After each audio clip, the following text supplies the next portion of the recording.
Alors bonjour mesdames et messieurs. Bonjour. Alors l'équipe UGM est heureuse d'avoir cet entretien avec vous dans le cadre de son premier reportage sur la lecture et livre au Maghreb. Et un des objectifs de ce reportage justement c'est de mettre la lumière sur les obstacles que rencontrent les écrivains et les éditeurs dans le Maghreb et quand même participer ou contribuer à trouver des solutions ensemble pour développer cette Industrie. Alors, comme première question, dans votre dernier livre, Livre à l'épreuve, qui est paru en 2017, un constat moins alarmant sur la lecture de son au Maroc. Pouvez-vous parler en quelques mots de ce bilan? Le principal obstacle justement à la circulation du livre et des idées, c'est le fait que le marché du livre est très mal structuré, très fragile d'un bout à l'autre au niveau des éditeurs et au niveau des libraires. Et la chaîne du milieu, qui est la chaîne de la distribution, est tenue par des multinationales qui font leur chiffre d'affaires sur le marché du scolaire, sur le livre importé, donc à des prix beaucoup plus chers, et sur la presse, et donc du coup le livre de littérature générale, donc les romans, la poésie, le théâtre, les essais, publiés au Maroc ou dans les différents pays du Maghreb, puisque la problématique est la même dans nos trois pays, finalement ne les intéresse pas. Donc le livre peine à atteindre le lecteur. Le deuxième grave problème, c'est l'absence de politique publique pour le développement de la lecture publique. On a un ministère qui a un budget extrêmement faible et qui n'a pas forcément les moyens ou la conscience de l'urgence de développer et de densifier le réseau de bibliothèques. Parce que si vous n'avez pas de bibliothèque, vous ne pouvez pas créer un public de lecteurs. Aujourd'hui, nous avons moins de 600 bibliothèques publiques dans tout le Maroc pour un pays de 34 millions d'habitants. Donc je vous laisse faire le calcul du nombre de personnes par bibliothèque. C'est vraiment pas du tout un encouragement à la lecture publique. Il y a des écoles qui n'ont pas de bibliothèque, ou il y a des bibliothèques qui sont inadaptées au public des enfants, ce qui fait que même si on a eu une massification de l'enseignement et donc du public potentiellement lettré et potentiellement acheteur de livres et lecteurs, eh bien on rate le coche, parce que quand ils sortent de l'école, comme on leur a pas transmis ni le goût ni la familiarité avec le livre, ni le goût surtout de la lecture plaisir, parce que le livre ils le fréquentent au cours de leurs études, mais à des fins d'études, à des fins documentaires. Et bien du coup, une fois qu'ils sont libérés de ces contraintes, ils n'ont plus besoin de lire, et du coup, si vous vendez des centaines de milliers de livres scolaires, et bien pour le livre de littérature générale, et bien vous êtes à des tirages de quelques milliers. Un best-seller au Maroc, c'est 2000 exemplaires. Un tirage moyen, c'est 1000, 1500 exemplaires. Avec les tendances d'édition numérique, ça a tendance de possibilités d'impression numérique. Les tendances vont à la baisse aussi du tirage initial. Voilà, et ce sont des livres qui mettent beaucoup de temps à s'écouler parce que le circuit est défaillant. Quels sont les freins et les explications données par l'État pour expliquer cette situation? L'État a pour l'instant fait le pari d'un soutien à la publication, c'est-à-dire qu'il donne des subventions, alors que ces subventions d'une part sont peu significatives par rapport au budget d'un livre. Elles arrivent encore très tard, je viens d'en faire l'expérience, j'attends encore le règlement d'un livre qui a été soutenu l'année dernière, qui a fait une vie commerciale et qui a eu un prix, mais donc nous avons imprimé que ce livre a été fait avec le soutien du ministère de la Culture. Nous attendons encore le versement de la subvention. Donc en termes de préfinancement et d'aide au secteur, c'est pas du tout, ça ne marche pas. Et il serait beaucoup plus efficace d'investir vraiment dans l'infrastructure, de rénover les bibliothèques, de former des bibliothécaires, de constituer des vrais fonds aussi, des fonds modernes, parce qu'aujourd'hui on est au 21e siècle, on ne peut plus faire une bibliothèque classique comme ça se faisait au siècle précédent. Il faut intégrer les nouvelles technologies, il faut intégrer différentes langues, parce que il faut donner à nos concitoyens des ouvertures sur le monde. Maintenant, le ministère invoque des difficultés budgétaires. Est-ce que ce sont les seuls? Voilà. Et un autre aspect sur lequel le ministère est insuffisamment présent, c'est l'aspect législatif, parce que il devrait mettre en place un dispositif qui permette d'encadrer le secteur du livre. Aujourd'hui, les professionnels, ça fait des années qu'ils demandent une loi sur le prix unique du livre, comme ça a pu être voté en France notamment, mais aussi dans d'autres pays du monde, parce que l'intérêt de la loi sur le prix unique du livre permet de plafonner les remises. Ce qui fait que, en ce qui concerne les marchés publics qui sont un bol d'air pour toute la chaîne du livre, ça permettrait aux librairies indépendantes d'avoir accès à ces ressources-là, alors qu'aujourd'hui elles sont complètement disqualifiées par les remises beaucoup plus importantes que peuvent consentir des structures de distribution qui sont énormes et qui peuvent tout à fait jouer sur les marges. Donc forcément, encadrer à ce niveau-là, ça serait vraiment simple parce que ça éviterait des situations de concurrence déloyale. Et enfin, une lutte beaucoup plus active sur le piratage, qui est une forme en train de se développer dans les pratiques, voilà, dans les usages. Et ça, c'est un vrai problème parce que ça entrave aussi le développement et la consolidation de l'économie des librairies qui, elles, payent des charges, payent des loyers, payent un personnel formé et se retrouvent mises en concurrence par des pirates qui payent ni les droits d'auteur, qui sont installés sur le trottoir, qui en plus diffusent des livres de très mauvaise qualité et qui ne diffusent que des best-sellers. C'est-à-dire que si en plus ils fragilisent la chaîne des librairies, ils ne promeuvent pas la bibliodiversité et la diversité de ce qu'on attend de trouver dans une librairie. Ni la familiarité avec le livre, ni le goût surtout de la lecture plaisir, parce que le livre, ils le fréquentent au cours de leurs études, mais à des fins d'études, à des fins documentaires. Et bien du coup, une fois qu'ils sont libérés de ces contraintes, ils n'ont plus besoin de lire. Et du coup, si vous vendez des centaines de milliers de livres scolaires, et bien pour le livre de littérature générale, et bien vous êtes à des tirages de quelques milliers. Un best-seller au Maroc, c'est 2000 exemplaires. Un tirage moyen, c'est 1000, 1500 exemplaires. Avec les tendances d'édition numérique, ça a tendance de possibilités d'impression numérique. Les tendances vont à la baisse aussi du tirage initial. Voilà, et ce sont des livres qui mettent beaucoup de temps à s'écouler parce que le circuit est défaillant. Quels sont les points et les explications données par l'État pour expliquer cette situation? L'État a pour l'instant fait le pari d'un soutien à la publication, c'est-à-dire qu'il donne des subventions, alors que ces subventions d'une part sont peu significatives par rapport au budget d'un livre.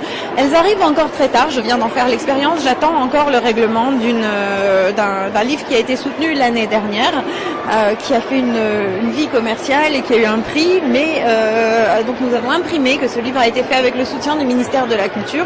Nous attendons encore le versement de la subvention. Donc en termes de préfinancement et d'aide au secteur, c'est pas du tout, ça ne marche pas. Et il serait beaucoup plus efficace d'investir vraiment dans l'infrastructure, de rénover les bibliothèques, de former des bibliothécaires, de constituer des vrais fonds aussi, des fonds modernes, parce qu'aujourd'hui on est au 21e siècle, on ne peut plus faire une bibliothèque classique comme ça se faisait au siècle précédent. Il faut intégrer les nouvelles technologies, il faut intégrer différentes langues, parce que il faut donner à nos concitoyens des ouvertures sur le monde. Maintenant, le ministère invoque des difficultés budgétaires. Est-ce que ce sont les seuls? Voilà. Et un autre aspect sur lequel le ministère est insuffisamment présent, c'est l'aspect législatif, parce que il devrait mettre en place un dispositif qui permette d'encadrer le secteur du livre. Aujourd'hui, les professionnels, ça fait des années qu'ils demandent une loi sur le prix unique du livre, comme ça a pu être voté en France notamment, mais aussi dans d'autres pays du monde, parce que l'intérêt de la loi sur le prix unique du livre permet de plafonner les remises. Ce qui fait que, en ce qui concerne les marchés publics qui sont un bol d'air pour toute la chaîne du livre, ça permettrait aux librairies indépendantes d'avoir accès à ces ressources-là, alors qu'aujourd'hui elles sont complètement disqualifiées par les remises beaucoup plus importantes que peuvent consentir des structures de distribution qui sont énormes et qui peuvent tout à fait jouer sur les marges. Donc forcément, encadrer à ce niveau-là, ça serait vraiment simple parce que ça éviterait des situations de concurrence déloyale.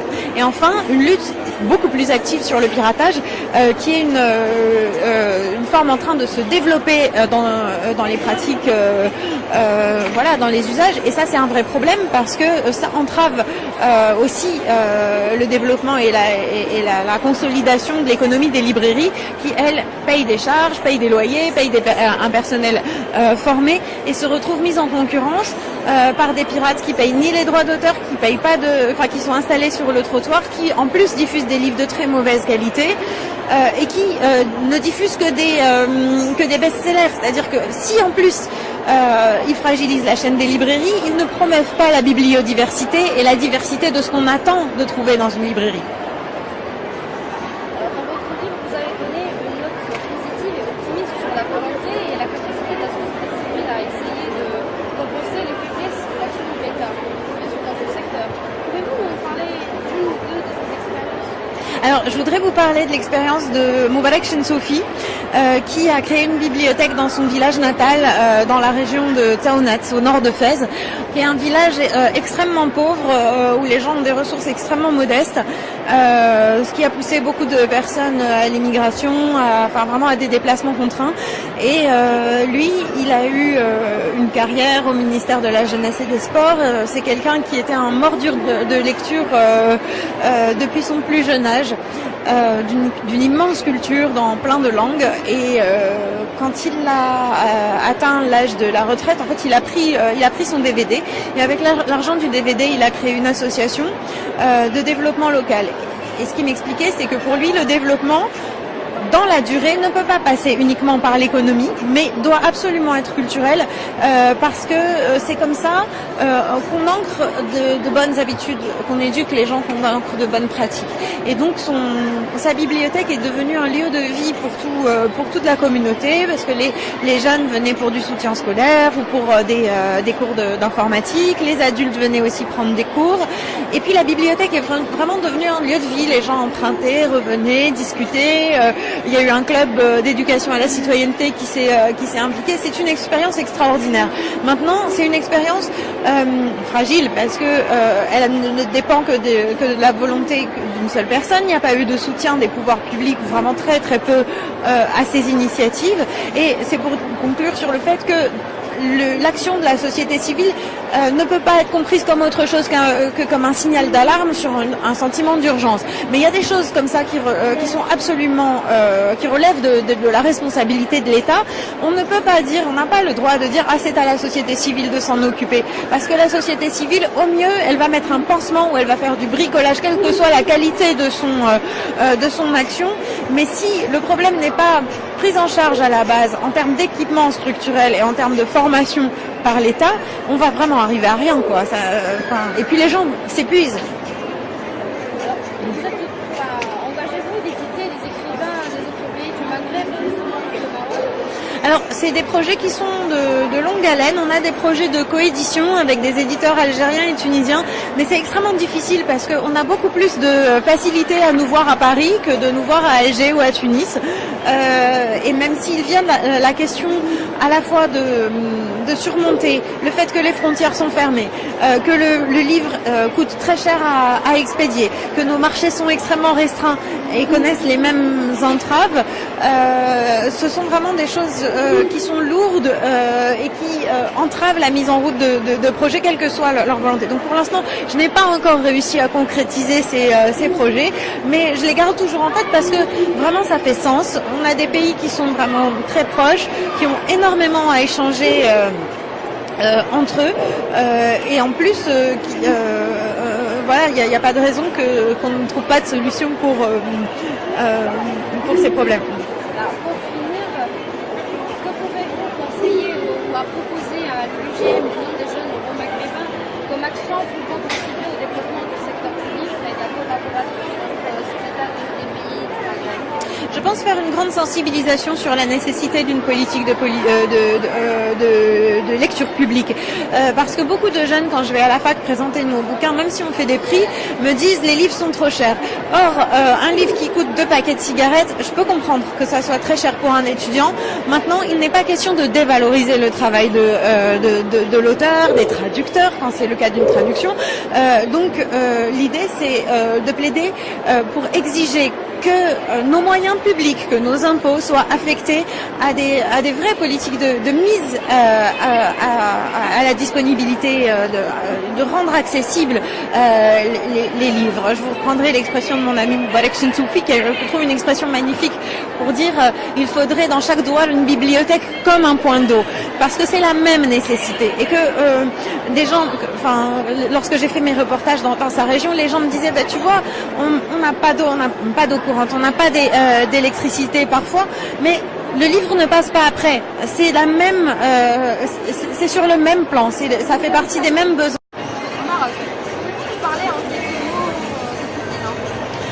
Le principal obstacle justement à la circulation du livre et des idées, c'est le fait que le marché du livre est très mal structuré, très fragile d'un bout à l'autre au niveau des éditeurs et au niveau des libraires.